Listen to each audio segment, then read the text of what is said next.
É tarde da noite de uma noite de lua cheia.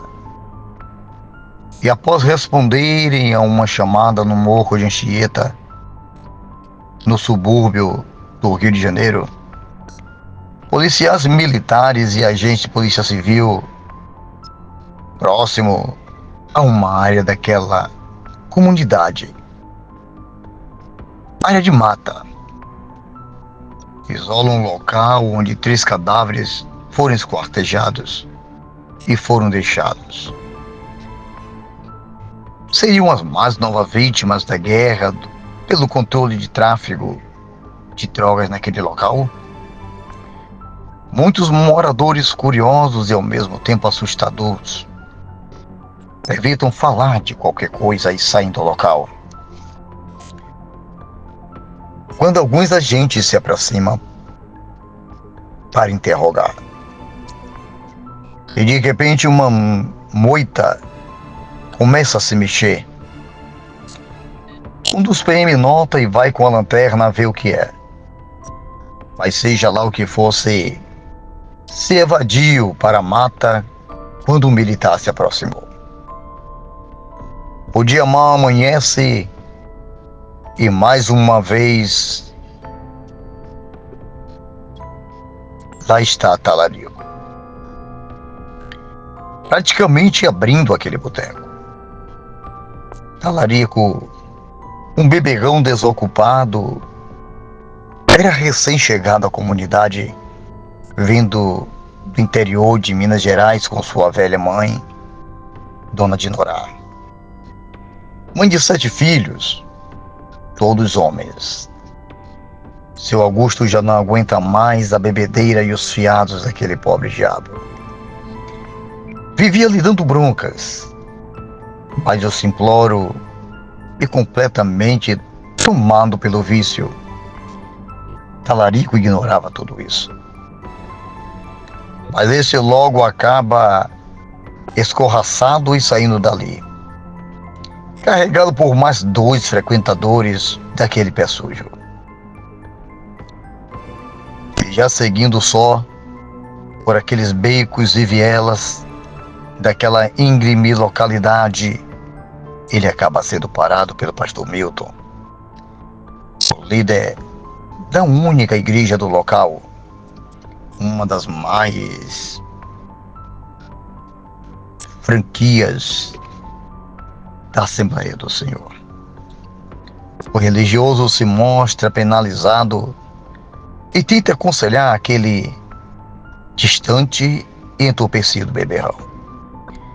Mas o mesmo parecia não ouvi-lo, vendo que não podia fazer muito por aquela pobre alma.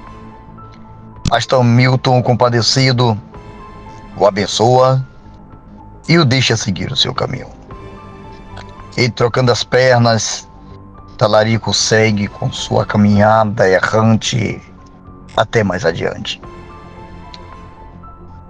Ele sem querer esbarra num traficante de vulgo lagostim. Este não era, como se diz nas comunidades, cria do local. Pois junto com seu bonde, vindo da favela da Maré, ele havia invadido há pouco tempo aquela comunidade e ali se instalou.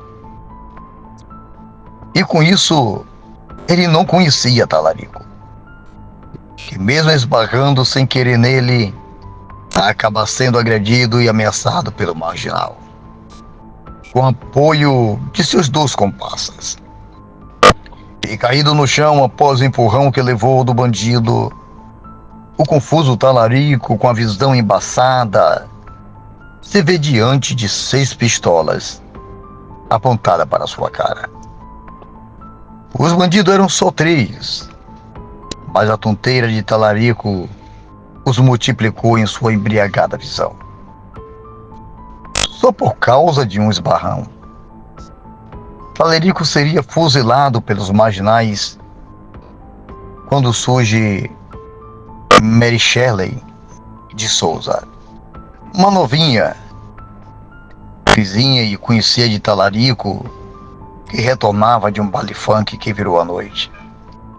E ao ver aquele pobre bêbado em perigo, em consideração mesmo em sua família, interviu por ele, conseguindo convencer aqueles marrentos meliantes a não matarem aquele pobre diabo. E ao sair dali, sobre os deboches deles, dos marginais, a pequena Mary Shelley, com muita dificuldade, apoia aquele homem de mais de 40 anos, alto e forte, em seus ombros e o leva para casa. Algum tempo passa e, após a análise feita, a polícia técnica e os peritos constatam algo estranho nos cortes e nas formas como aqueles corpos foram retalhados. Eles se espantam, mas concluem que aquilo parecia ter sido feito por algum tipo de animal. A coisa chega a vir à tona na mídia e também havia alguns rumores de alguns moradores mais histéricos sobre rosnados e pavorosos ruivos, além de vultos de uma criatura semelhante a um grande cachorro, avistado na área de mata e transitando entre os becos da favela. E o que intrigava mais ainda era a estranha coincidência de os ataques serem todos em noites de lua cheia.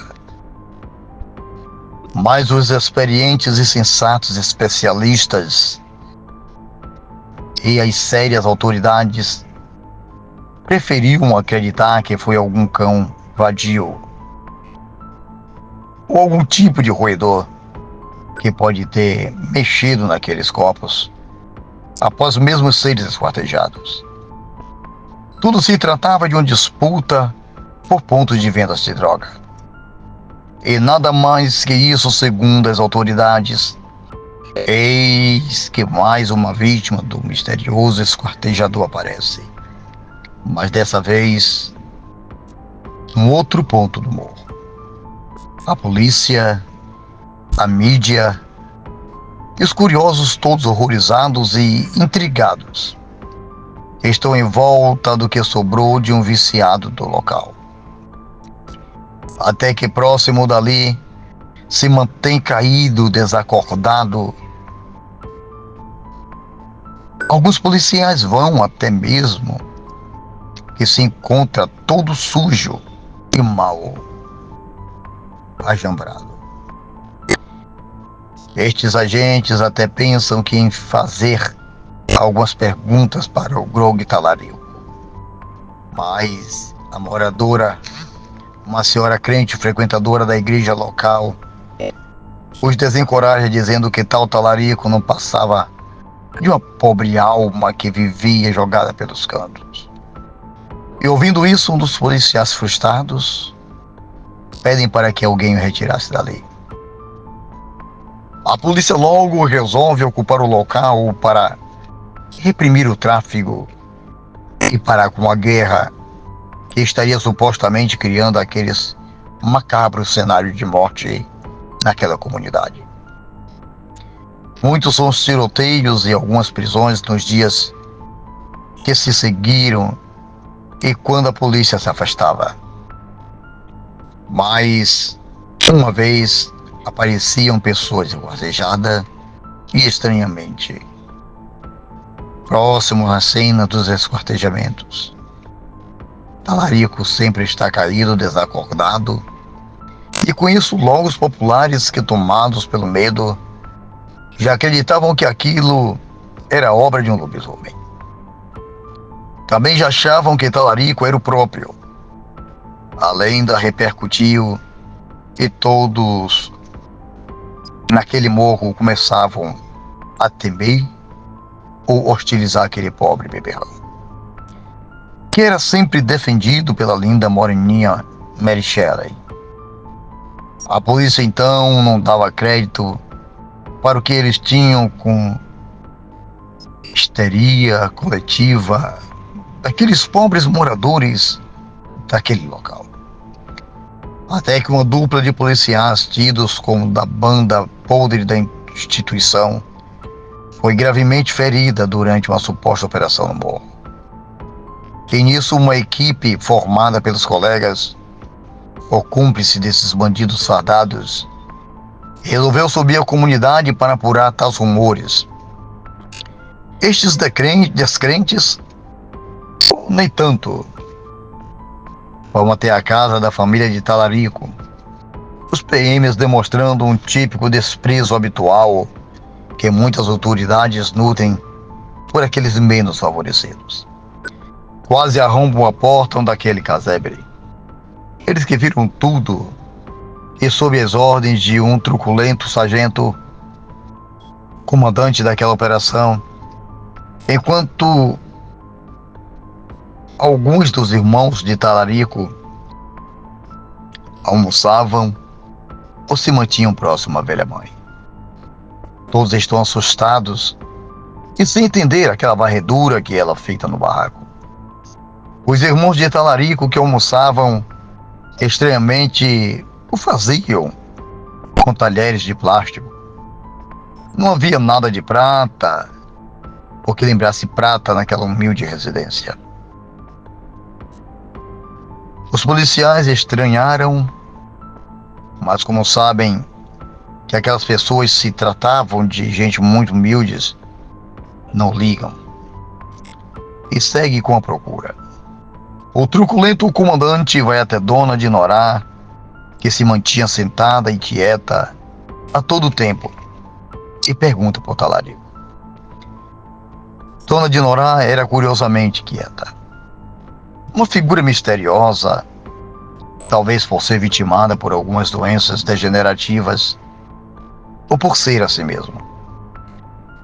O policial se irrita com o silêncio daquela cabocla velha, e nisso um dos irmãos de Talarico responde por ela, mandando os PM irem até algum bar próximo ou qualquer bico onde o irmão poderia estar caído. E ouvindo isso, o comandante ordena a retirada e segue pelos becos daquela favela fora.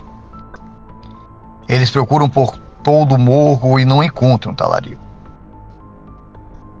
Já havia anoitecido e só restava a área de mata para os PMs vasculharem. E lá foram eles, e apreensivos com seus fuzis e lanternas. Para eles, qualquer mato ou arbusto que se movia era motivo de alerta. Um deles, ao passar por carcaças frescas de animais, como galinha e outros bichos, que se encontra pela assustadora trilha, temeroso sugere ao comandante que a guarnição retomasse o serviço no outro dia para fazer as buscas. Mas em sua arrogância e prepotência, aquele oficial superior ignora e manda seguir com a busca. E quando é ouvido um pavoroso uivo, todos, com exceção do sargento, já começam a tremer. Enquanto este diz aos deboches que só se trata de um cachorro no cio. E quando de repente, do nada, eles são surpreendidos por um grande vulto de olhos vermelhos, com muita fúria, começa a destrinchar toda a guarnição. Tiros para o nada são inutilmente disparados enquanto membros, cabeças, braços, pernas e órgãos internos são vorazmente arrancados por presas ou garras, que seja lá quem ou que estaria os atacando naquela penumbra. A chacina dos policiais repercutiu bastante, e agora o ministério suposto, o lobisomem de Anchieta, tomava não só a favela, mas toda a mídia. Mas os traficantes do local não estavam nem aí, e para comemorar a morte dos PMs, ou como eles mesmos diziam, vermes, eles resolveram dar o baile de comemoração naquele morro. Um baile regado a muita droga, traficância de pegação ao som, de montagem de músicas de funk, feita com clássicos infantis como o Chapeuzinho Vermelho e os Três Porquinhos. Em alusão ao deboche da situação que o morro enfrentava, O baile seguia a noite afora, até que um dado momento a música interrompida por alguma coisa que arranca os cabos de energia. A música para e a escuridão toma o local. E nisso, no meio daquele alvoroço, formado por jovens assustados ou indignados e traficantes que até tiros para o alto dão em protesto à interrupção da orgia, eis que surge mais uma vez um misterioso vulto de olhos vermelhos, com sua sanha, ataca quem vem pela frente. Muitos conseguem fugir, mas alguns infelizes são pegos e estraçalhados pela fome assassina da misteriosa criatura. Lagostin, o líder do tráfico local, acaba morto nesse ataque e muitos são feridos. E poucos, muito pouco, restou dos que foram massacrados naquele barracão. O tráfico resolve se intocar desde aquele dia. Todos na comunidade impõem um toque de recolher nesses mesmos, com medo da misteriosa besta que sitiava o local. Mary Shelley, que escapou da chacina do baile por não estar disposta para ir ao mesmo naquele dia, também está assustada e se preocupa com Talarico, que há muito não era visto no morro e que estava levando a culpa por todos aqueles incidentes. Ela voltava do seu trabalho já tarde da noite e totalmente alheia ao perigo quando num dos becos ela é cercada por dois traficantes sobreviventes do massacre do baile. E eles, revoltados com a perda do seu líder, Lagostin, morto com o resto do bando no massacre do baile, são ameaçadores com suas pistolas, e um deles com a arma mexe no cabelo e no corpo da assustada menina. Debochando de sua condição de defensora de Talarico, ou amante de lobisomem, como eles mesmos diziam, até que eles resolvem estrupá-la como lição. A sainha jeans que a mesma usava é levantada quase até o pescoço e a calcinha arrancada de uma só vez. E quando os jovens facínoras já iam colocando os seus membros para fora, o imenso vulto ao rosto não aparece, por trás deles, e o desespero para todos. Eles mesmo assustados atiram contra a misteriosa criatura, da qual só se pode ver os olhos vermelhos brilharem, e com um movimento, a terrível fera simplesmente capa os dois que estavam com seus membros para fora e cai aos berros no chão, onde ficam a sangrar, em bicas até morrerem. Mary Shelley, em choque, se mantém agachada no canto. A criatura se aproxima da mesma, e, incrivelmente de forma bem terna, acaricia a face da adolescente e some na escuridão daqueles becos em seguida. Pastor Milton está em reunião com fiéis de sua igreja, dentre os quais algumas beatas que perderam filhos naquele baile. Eles estão dispostos a acabar com aquilo que, segundo o próprio pastor, seria besta solta pela comunidade. Ele aproveita também para proclamar e pregar, dizendo que aquilo era obra de corrupção e outras abominações que assolavam aquele morro, e com o poder da fé e da união, eles poderiam expulsar a tal besta daquele local. E aquela cruzada contra o lobisomem e a besta do morro, Anchieta, segue noite afora,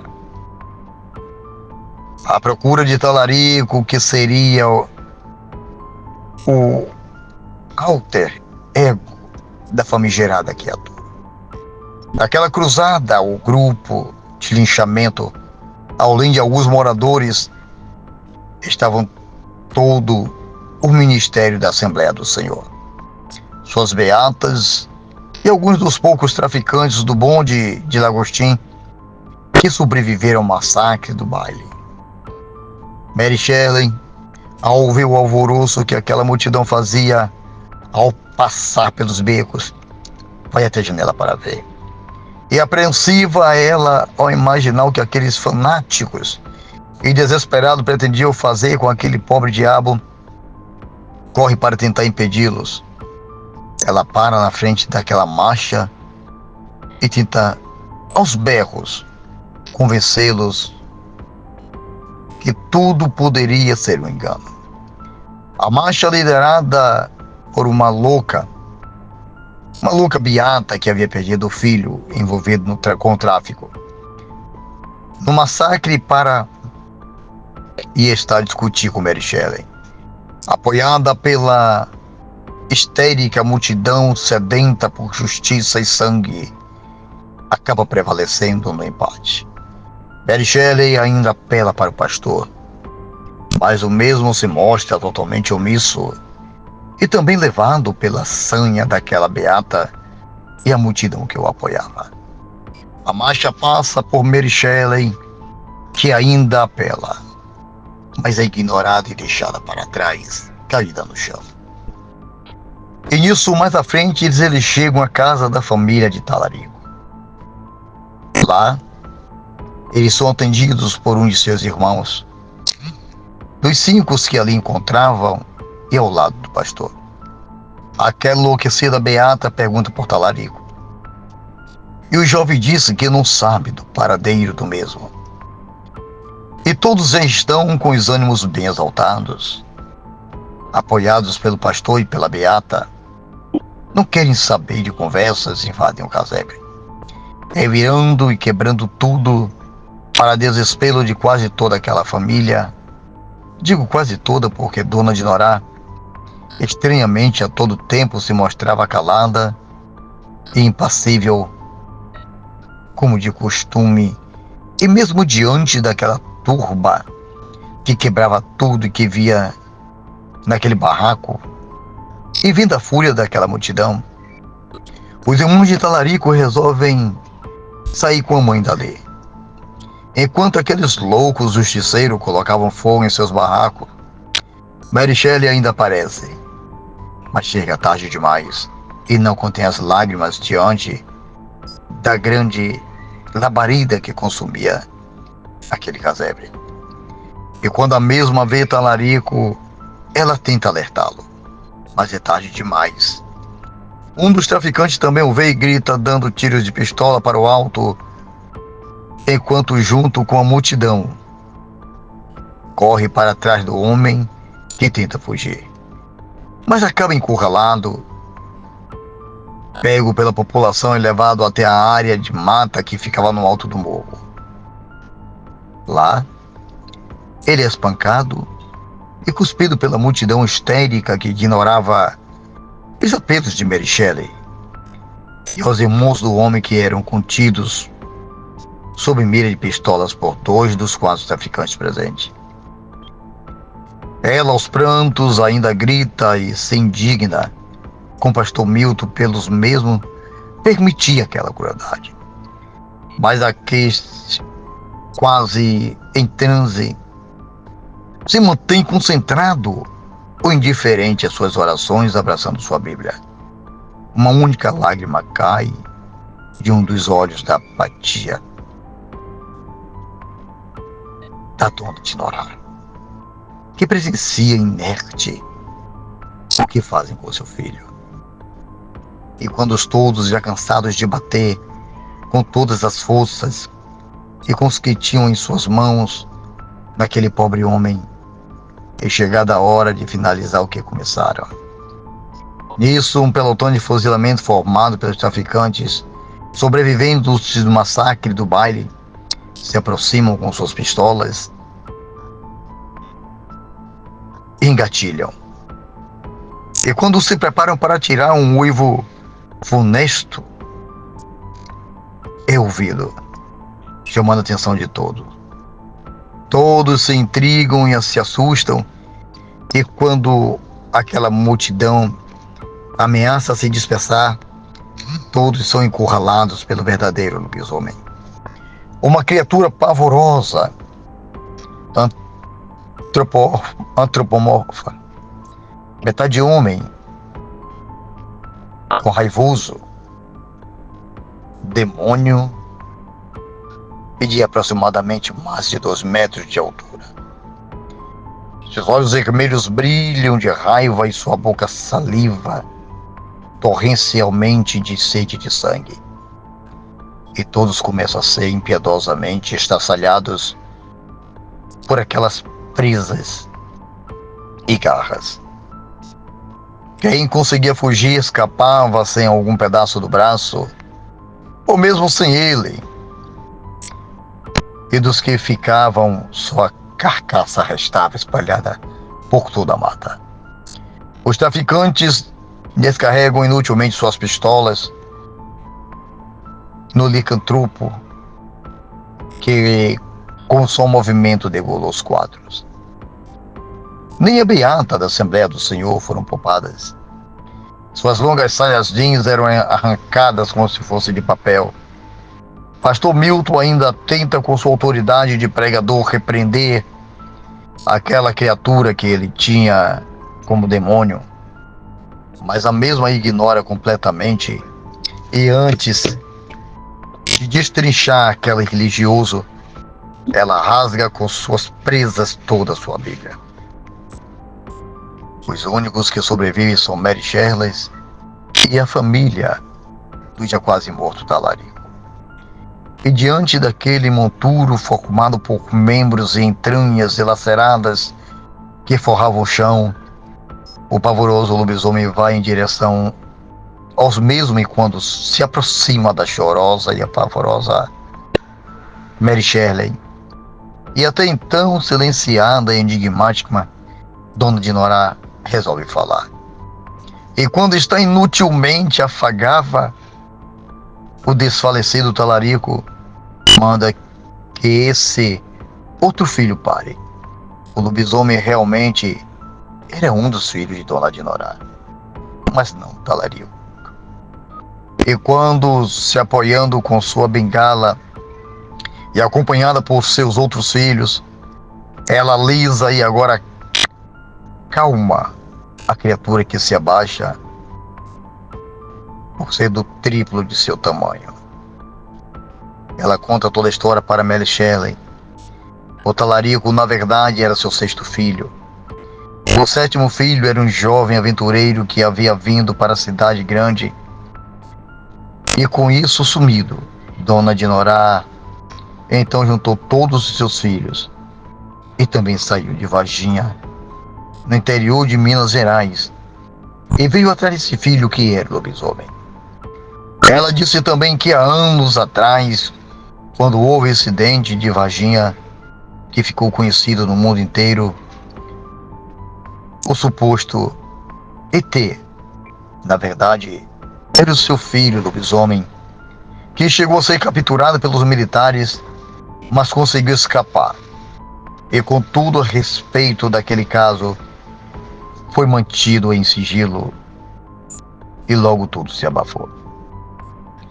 O dia já clareando e a criatura vai se tocando do homem novamente, para a surpresa de Mary Shelley, e penalizado com a morte do irmão, o licantropo, já na figura tal 7º filho de Dona Dinorah, pega em seus braços o corpo de Talarico e some mata dentro.